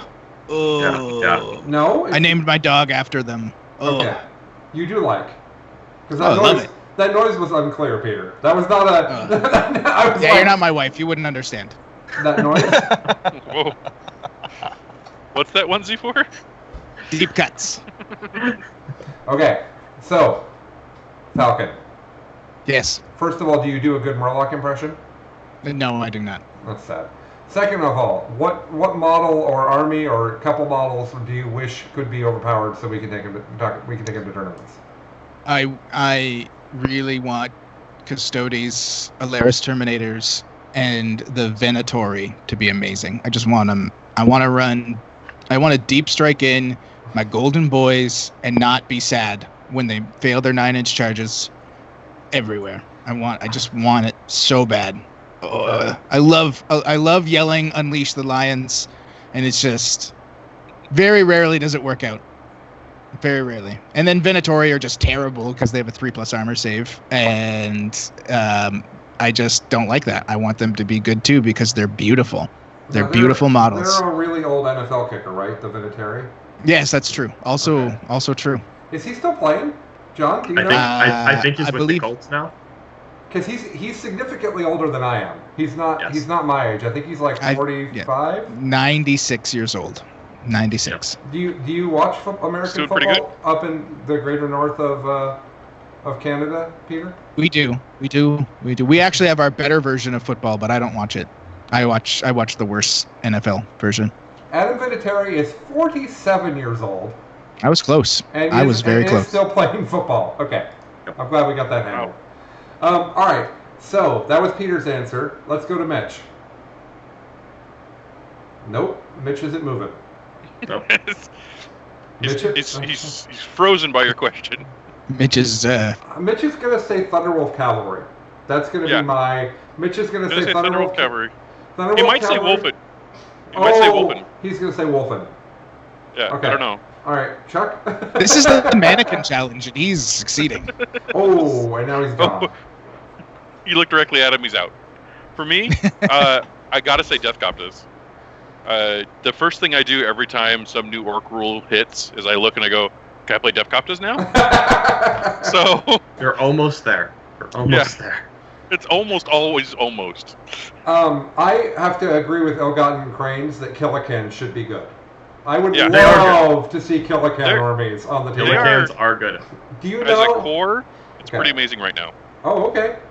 I love that because orc players will make the coolest kit bash Killicans too. Like that's one of the best models to kit bash. So Mitch, when you hung, we tried to answer for you. We're wondering how we did. What? No. Oh. We want to hear you first. Yeah, for sure. No, I get that. We have two guesses. We're wondering if we got it. Man, if I was gonna just try and improve something right now, it's something you personally want to play with. Yeah, no, I get that. I would love to see. So non-specific unit would be flyers in general. I would love to see a rebalancing of flyers so that they're more fun and more interactive. I just like that unit, but obviously Wolfen are going to be a unit I would like to see be better. I'm sure you guys would guess that. Yeah. There we go. Yeah. That was Chuck's guess, Mitch. That wasn't my guess. Yeah. Wolfen would be one, but I would also like to see Dreadnoughts in general. Dreadnoughts, I would love to see just. I don't want them to be broken. I'm not talking about Chaplain Vendreads. I'm talking about just being able to bring a dreadnought with a fist and an assault cannon, and it's going to be useful. Well, it's not broken. It's just fun. How about what if a dreadnought had a rule that they could only take so many wounds per turn? Yeah, I think something that feels like that. Great for a dreadnought. Yeah. I think that a dreadnought that is durable without using the character keyword would be good for the game. Mitch, I also said Thunderwolf Cavalry. Oh, I would love to see. That'd be good. I actually think they're better than Wolfen right now, so that's why they didn't get the pick. Okay. They're better than Wolfen because they have 3 wounds. They're T5, and they can still have the 3-up invo. And then you add in transhuman, and you can get them really, really durable. Yeah. And they're more likely to survive with a wound left and be able to be healed by a wolf priest, whereas Wolfen right now are everyone's like, well, you can outflank them. Cool. everything I want to outflank them towards has an intercept for 12 inches or better. That doesn't help me. Like, I'm going to lose half of my wolf and just from the intercept shooting. So it's they need you could make Wolfen instantaneously good if you just said you could put 10 of them in a drop pod. Right. Done. That's it. That's all it takes. You Uh, don't have to change any points or anything. But okay. nope, they don't get nice things. All right. So here's some of the answers from the chat. I see the Great Unclean one. That would make me happy. Oh man, that'd be great. I would love I to need see reason to that. buy that model. Yeah. Yeah. Somebody says Raptors like to fight that. because they just want them to be Raptors. Can I get Riptides that can only take max 4 wounds per turn as well? Sigler, no. And we now, no. Just no. We just feel bad about yourself and let's move on with the day. Let's see. Someone says no Riptides can go F themselves. That's fair. Let's see. Okay. So what's funny is the thing I most missed playing with is Shining Spears. And then they got, because I have my cool Kit Bash ones, and I like how they play, and I like how fast they are. And then I started playing with them again, and they're amazing. And then the game went away because of the pandemic. So I think Shining Spears are absolutely top tier right now. So they won't be my answer. I would like to play Tyranids again, just in general. I would just like Tyranids to be competitive, well beyond where they are right now. I'm with John. I own a lot of Gargoyles. It'd be cool if Gargoyles were good. I'd like to play with the monsters from Tyranids. I'd like to play with I'd love to see them back like, on the table. Yeah, that'd be great. Stephanie painted a Moloch for me when she was. We have a Moloch that she painted as like the prototype for our knit army. That's gorgeous. That I've never put on the table. I'd love to have that. Not lictors, but trigons. Like all that stuff's super cool. And from my Eldar love, I would say that just in general, I want Harlequins to be great. Because I have a bunch of Harlequin models and I haven't got to play with them much at all. Because whenever I start playing with them, they end up getting flunked out of the list from Warcraft World Eldar for like years. Like I own a bunch of it and I keep putting it in, and then it's like, no, this isn't better than Warcraft World Eldar, and then it leaves again. So those are my answers. Question number 6: Who used to have a video podcast that got 50,000 average downloads? All right, so those are our 6 questions. Just to reiterate, people can answer them because we're going to do answers soon. Question number 1, who has a Space Wolf tattoo? Question number 2, what was our first episode about? Question number 3, who has been bit by an alligator? Question number 4, who's been on a version of American Idol? Question number 5, He's gone. He doesn't remember anymore. It's over. It's over. question number 5, who has 2 different colored eyes? Question Oh, number right, 6, clearly question number 5 is not Colin, or I would have not forgotten it. Question number 6, who used to have a video podcast that used to average 50,000 downloads? So, those are our questions. Oh, I had it backwards. Number 4 is 2 different eyes. So, Peter, never mind. Well, let's let people answer the questions and then we'll go there. Okay. Okay, so answer the questions. Airborne says that Mitch has the Space Wolf tattoo. Harvester of Souls was our first episode. He says number 3 is Colin, number 4 is Falcon, number 5 is Chuck, number 6 is Lemon. I think other people should just do that. That's probably the easiest way to do that. Okay, so while we're doing that, there are some really interesting questions that came out, some of which I don't want to ask you guys. Like, I don't want to ask about the worst judge ruling you ever had. That sounds like Beehive Punch, right? That just seems like, let's get people mad. Let's upset judges that might be watching. Let's just, it just seems like Mitch's judge story makes me mad for like an hour every time he tells it. And Mitch runs away. And it rubber banded when he did. So he ran away like the Flash. That was amazing. It was great. I don't even understand. Can I tell one bad judge ruling that went in my favor and it's just hilarious? It's not a trigger story. Do it. Do it. We have to do it now. Do it. All right. So the ruling was the Doom of Malantai in 5th edition. The Doom of Malantai's thing was that at the beginning of every shooting phase, mine and my opponent's, you rolled 3d6 for every unit within 6 inches of him. And every point above leadership that the 3d6 rolled that unit took a wound with no saves allowed of any kind. It was glorious. And I had a judge rule at an RTT that because of how auras affected vehicles or whatever, if someone was in a rhino and the Doom of Malantai landed near the rhino, it sucked the souls out of everyone inside the rhino.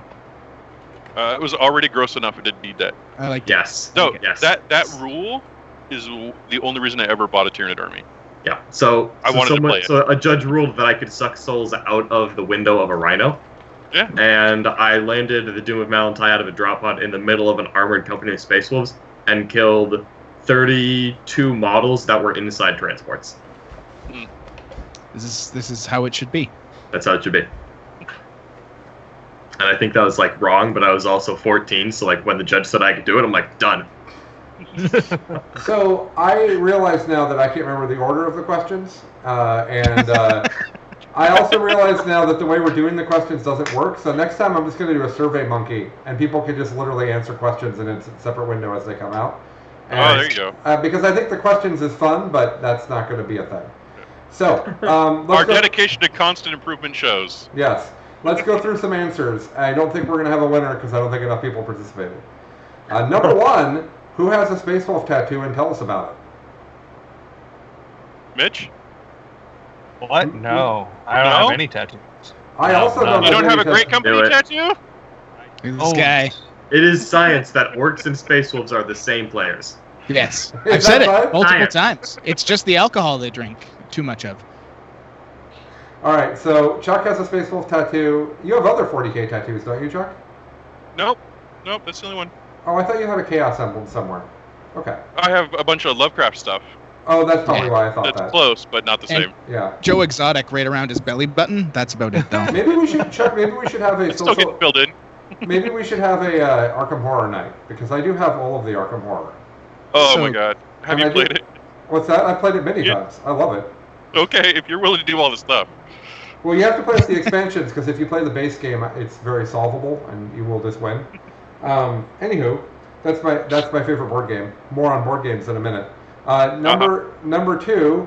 What was the first episode of BIFPOD about? Does Mitch know? It was the Storm of Silence. It was called It Starts With a Storm. It was Yeah. called It Starts With a Storm. All right. And I Yep. took that was the tournament that I triumphantly took 3. The hell are those things called, guys? The Necron Vaults? Yeah, the Tesseract Vaults. I took 3 Tesseract Vaults to Tesseract that Vaults. tournament, and which we identified was broken. It turns out it was incredibly broken in certain matchups, and there were Yes. others that were sad. And I lost to Double Spear Yunari with it. It was also Which- broken between rounds Yes. as you move from table to table. Oh my gosh! One of them took a header off the table to the floor. Oh, that was a terrible tournament. I have sold those; they're gone. Okay, so that's number 2. Number 3, who has been Be bitten clear. by- The tournament itself was not terrible. It just was not a good time It was, to play 3 it was good for Tesseract. Colin. Yeah, We love Um, Bob. Yeah. that's actually the funny thing is I've been to. So Bob has Storm of Silence and he has Harvester, and I always do bad at Storm of Silence and always do good at Harvester for no reason. Like that's just the way that it is. Okay, number 3, who has been bitten by an alligator? It's not John Lennon. Lies. Oh, Always with maybe the it- curveballs. Always Maybe the it is, curveballs. and I just didn't put it in. Chuck Could be. was 2 of them, guys. We tricked Nope. you. Mitch, when were you bit by an alligator? Well, I actually had a pet alligator growing up. Not only did I had, hold on, I have a phone call coming through that I'm going to decline. Excellent. There we go. That's good radio. I had so I bought a pet alligator. Her name was Rose, Rows, but she had a pink tooth, and that's where the name came from. Was pink like a rose. So when an baby alligator bites you, you have to just sit there and take it because they have little teeth and they'll rip them out and they can get infections and it's a whole thing. So I actually have one of her teeth in my left index finger.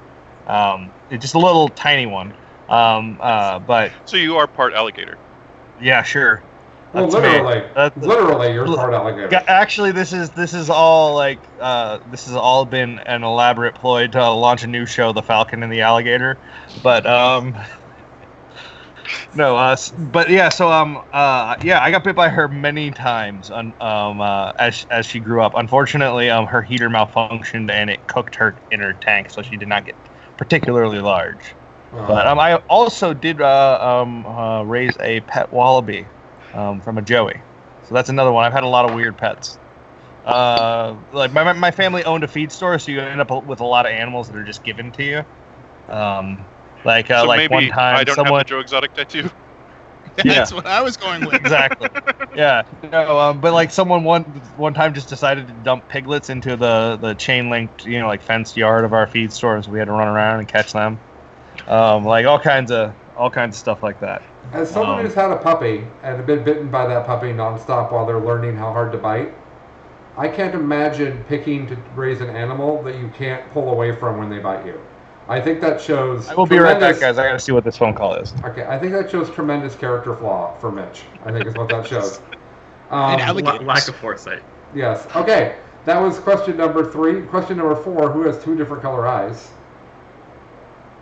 It's me. It is. There's no good story about that. This is the thing that happens. There isn't. One's blue, one's green. It's a mutation. Do you have powers? Many. None of them are useful. Okay. Are you Yuna from Final Fantasy X? Is that what this is all about? Chuck and I were up late at a tournament with a bunch of teammates, and they had decided, we had a conversation, and it was decided that in our D&D party, that I am intelligence primary, Chuck is wisdom primary, and somebody said, geez, my only real superpower is that I can eat whatever I want and my stomach doesn't get upset, so I guess I'm constitution primary. And I gotta tell you guys, I'd much rather be intellect primary. And that was the thing I was thinking about this morning that just makes me so happy. Just it's like, yeah, you can't pick your superpowers, John. I'm sorry. You can't pick them. All right. I'm also incredibly impatient, so I think that means I'm a warlock, not a wizard, with my intelligence primary. Let's just move on. It's a charisma class. Come on. Which one? Warlock, right? Yeah. Yeah. Who has been on a version of American Idol? That was a hard question to ask because they were not on American Idol. They were on Canadian American Idol. And I was on Canadian Idol. And I didn't want to ruin that. So please tell us the story of being on Canadian American Idol, Peter. Canadian American Idol, yeah. So, like the first season of Canadian Idol, which would have been a year after American Idol came out and was like such a big deal, a number of my friends from university decided to try out, and I was like, oh, I'll come join you and cheer you on because I just want a weekend in Halifax to party. So I drove out with them. We stayed in the Halifax Citadel overnight in sleeping bags. It was terrible. I didn't get to drink very much at all. People just singing all night, Celine Dion mostly, and Sarah McLachlan. I was just like, I wasn't having a whole lot of it. The next day, I was convinced to audition, so I did. I sang Hakuna Matata for the judges, very poorly, because that is, like, as you can tell, having listened to me now, I sound just a step above Alvin from the Chipmunks. And went back to my chair. I was pretty happy to let my friends do their thing. And these cameramen came up and they were like, hey, listen, we need somebody to pretend to be a fan of Ben Mulrooney for television. Can anyone here do it? You're going to need to explain who that is. Yeah, so Ben Mulrooney he was the son of one of our prime ministers, and he ended up becoming like the Ryan Seacrest of Canada for a very long time. He did like our version of Entertainment Tonight and all of the like talk shows for celebrities. It was him, and he was the host of Canadian Idol. I want to be clear, Peter. I was just trying to get you to say Canadian Ryan Seacrest. That was where I wanted that to go because I don't spend any time thinking about Ryan Seacrest. The idea that Canada has their own is amazing.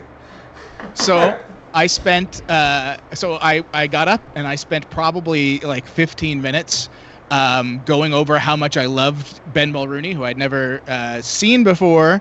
I just started making stuff up about how amazing he looked like in his jeans, how he must work out all the time. And I just went like, the cameraman put down his camera at one point, which I thought was a good sign because he was laughing. And it ended up on TV. That was my 15 seconds of fame, was sitting on camera, like endorsing a man I've never seen before in my life. And it was great. Loved it. That's fantastic. Peter, do you see in the chat that is the most Canadian story ever? Oh, it is 100% the most Canadian story ever, and I had a really good sandwich that night too. That was about it. That's all I remember from it. All right. So question 6 is me. I ran a podcast called Obsessed Board Gamers for a long time. Basically, I collected board games, and then nobody at that time. If you guys go to Board Game Geek, there's tons of videos about how to play it. Back in the day, there were only 2 people doing that, myself and one other person. And I did 10 to 30 minute long videos about board games, how you play it, what's cool about it, what I like about it. I reviewed it. That actually was much more prodigious than this. I ended up with about 50,000 downloads per episode. Some of those videos are still on Board Game Geek. They are forever ago now. They're 15 years ago now, I think. But I did do that, and I really enjoyed it, and I miss it sometimes because it was really fun making that content. But then Mitch told me to make content again, and that kind of solved that problem. The really sad thing is the host went out of business for a bunch of my episodes, and I think there are some that are just gone, and that's a real bummer for me because I put a great deal of effort into creating them and editing them. I have a bunch of them on backup hard drives, but there's some of them that are just gone. So that's too bad. But yeah, that would be me. So those are the questions. Did anyone do even remotely okay? I don't think anybody did well enough to have a winner. No one. I don't even think guessed any of them right. I think everyone was wrong. I think there was a lot of stereotyping going on. Like I couldn't have been bitten by an alligator. 2 people got 1 question. I have to be a Floridian. 2 people got 1 question correct. That's the winners of our game. I was careful to use Mitch as a screen to keep myself safe. It's true. I did the same with John. Yeah, I know. I know, and it's great. So Mad Dog,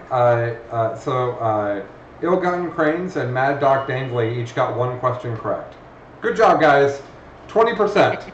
Way to go. You guys, let's give them guys are BIFPOD's golf greatest fans. All right, we will stay on for a few minutes to answer listener questions if you guys have any, and then we will wrap it up and call it a day. I'm really interested in feedback about whether you guys want us to record the actual episodes this way and post the video on YouTube. If you would like to look at our faces while listening to us talk.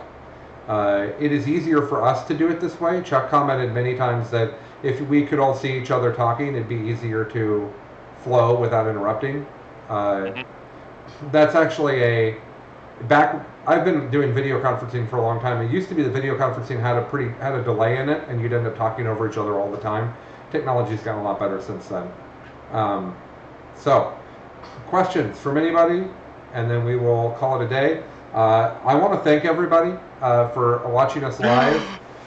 Oh, I can see unmade hobby stuff behind Mitch. We could see your hobby. No, the shame. Mitch's hobby showing. It's so hot. Darren says this team of 5 for Canhammer team tournaments next year. That'd be fun. I actually think that my current Canhammer team tournament will want to go again though. It was really fun. Yes. So and we were gonna try to go to a different team tournament together before all of the tournaments exploded and stopped existing. So that was too bad. Team tournaments by far the best thing. Absolutely love it. All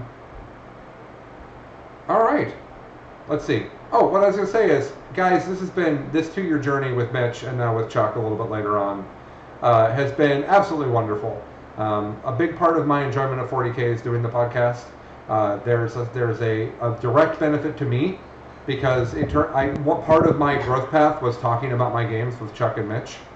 That was a big part of me getting better, and listening to you guys, your feedback, and the Discord is one of my favorite things that exists. Is our patron Discord. I love that I can go on there and say I actually like all the Star Wars movies, suckers. And then that starts a massive debate about how terrible everything is. Because you're wrong. All of them. Yeah. Hey, guess what? The original movies, they have bad acting. They have silly things like Ewoks. Literally all Star Wars movies are garbage. They are slow. The only reason you guys think that 4, 5, and 6 are better than all of the more recent ones is because you were children. I'm sorry. I like them all because they all have people with lightsabers killing other people, and they all have spaceships blowing other things up, and I love all of that. But anyway, The Ewoks movie is the best of all of them. There was never anything better. Just the Ewoks movie. I asked my dad, hey, all these people hating on Jar Jar. My dad turned 80 this week, by the way. Happy birthday to my dad. Not that he would ever watch this. My dad's birthday was this week, but I was asking him, hey, everybody hated Jar Jar. What did you think of Ewoks? He said, you mean the stupid little stuffed animals that somehow can defeat giant machinery? That's idiotic. And I said, yes. That's because he was a grown-up when that movie came out. All of the Star Wars movies have problems. All of them are very entertaining. I don't know why I'm talking about this right now, but I do feel passionately about it. This seems to be like a real big soap opera. It is a big issue for me. It's hilarious to me. It is slightly less than my feelings on ChinaCast.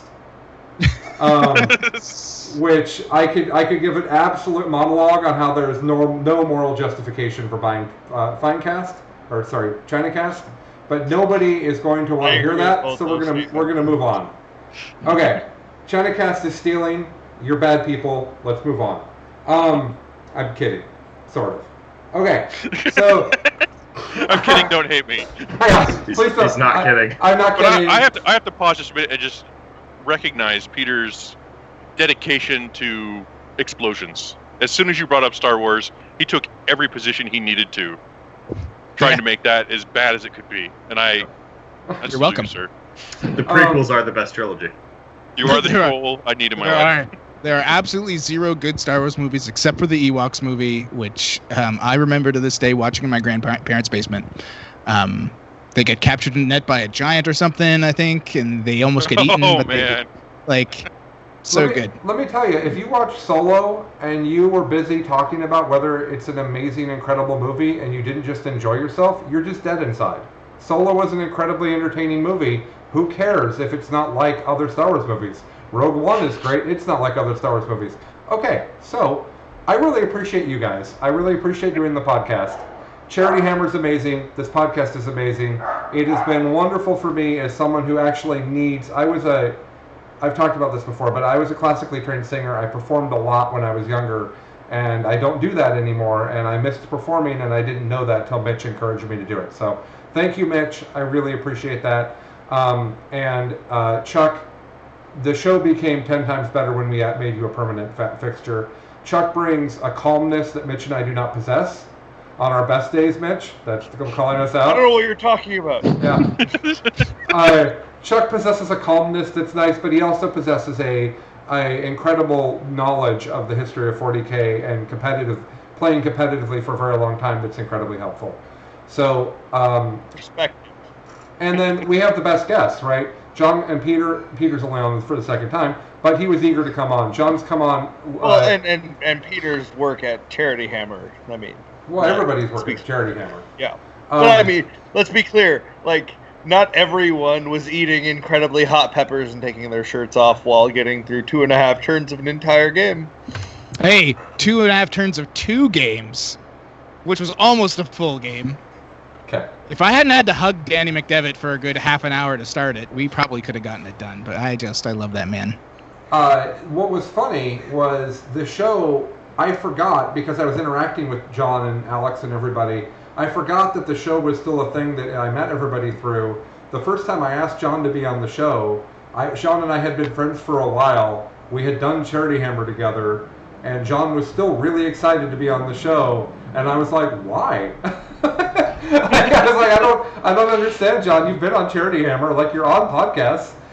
So the guests have been really great as well. Chuck or Mitch, would you guys like to say anything about our second birthday before we sign off here? Yeah, no, it's like the last year and a half with my injury has been really hard, and this community and like just the podcast and just, you know, it's been something that's been nice to be able to go to and really enjoy, and just be something that's been, you know, for the most part really positive, and getting to learn how to TO and be a judge and growing that way, and, you know, seeing success there really helped me still feel connected to the community. But the Patreon was just as much, if not more, responsible for that. And I'm really grateful for that, and I really appreciate everyone in the community, whether you like me or you don't, or you like what we do or we don't. And like this whole community is something really special, and it's great to be able to be a part of it and to feel like you can contribute to it, in any way. It's awesome. Mitch's sentiment was lovely, and Peter getting naked during it was a little bit distracting. What? Why did you stop? It's very warm. It's like 25 degrees Canadian here. What is that in real numbers? That's freezing. Chuck, do you want to talk a little about your experience being on the show? Yeah, I want to talk a little bit, like, the biggest part of joining the show that I didn't think I was going to get was whenever I go to an event now, there's somebody new to talk to. This gives us a kind of exposure that lets people come up and talk to me and make new friends and stuff. And that extra level of connection to the 40K community was unexpected, and I love it dearly. So basically, just shout out to all the fans and all the people who connect with us, because I mean, I have definitely learned recently the reason I play this game is for the social atmosphere around it. The game itself and the hobby and everything are things that I enjoy, and that's why I choose the specific one. But the people that we get to interact with is definitely the core. So, looking forward to seeing y'all again. John, you want to say anything before we wrap up? No, I don't think so. I appreciate you having me on. I've been listening since the beginning, and it's been very fun to listen this whole time. Except for the Space Marine FAQ episode. That was the only one I didn't listen to. Right, because they got nerfed between us doing it and posting it. I remember that. Mm-hmm. Yep, that was the one. Peter, any comments you want to make? No. Thank you so much for having me. No, seriously, it's I love you guys a lot. I've been listening since episode 2 because I thought episode 1's title was really dumb and wasn't sure about it. But you guys have been super incredible, and I think that's fair. But I think that's fair feedback. It's a criticism I haven't heard until 2 years later. That's why it's funny. Yeah. But I'm going with shots fired.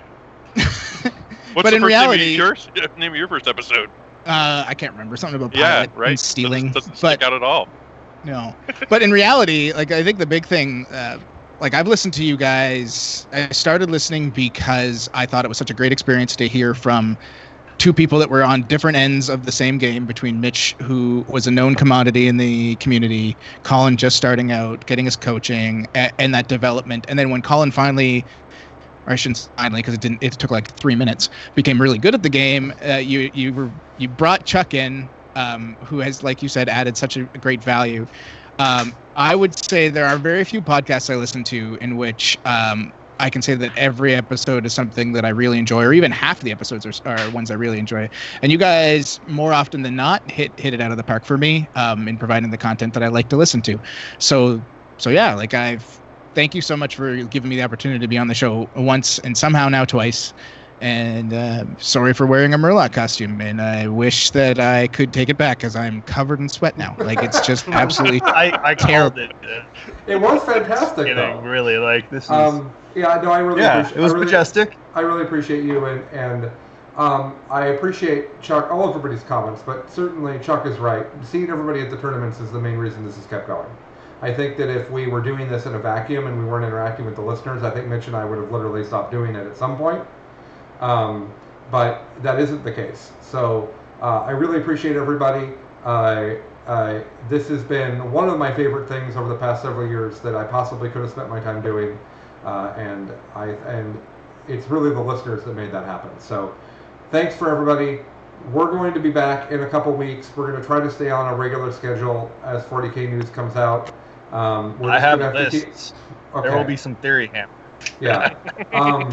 Or Gross Imperium. We'll probably keep doing faction-specific things, would be my guess. But we'll figure that out. And that's it for us for our second birthday live stream episode. This will be on YouTube. It'll be as well on the podcast. Probably I'll post both those on Monday. And thanks everybody. And I hope that you are all safe and taking care of everybody. And nobody has got the COVID and everything's going well for you guys, and that the whole country can open up soon safely. So thanks everybody. Bye now. You got anything else to say, Peter? There you go. Bye-bye. Bye. Bye. Bye. It's creepy every time. I know. Isn't it great? I want an hour-long ASMR just of bye-bye. That's all I want. Just every couple seconds. Moist. Yes. Penetration. Why is Peter so moist right now? Murloc. Murlocs. Yes, that's Murgle, right. Murgle, Murgle. All right, guys. We'll talk to you all later. Yep. Bye now. See you Bye. later. Talk to you.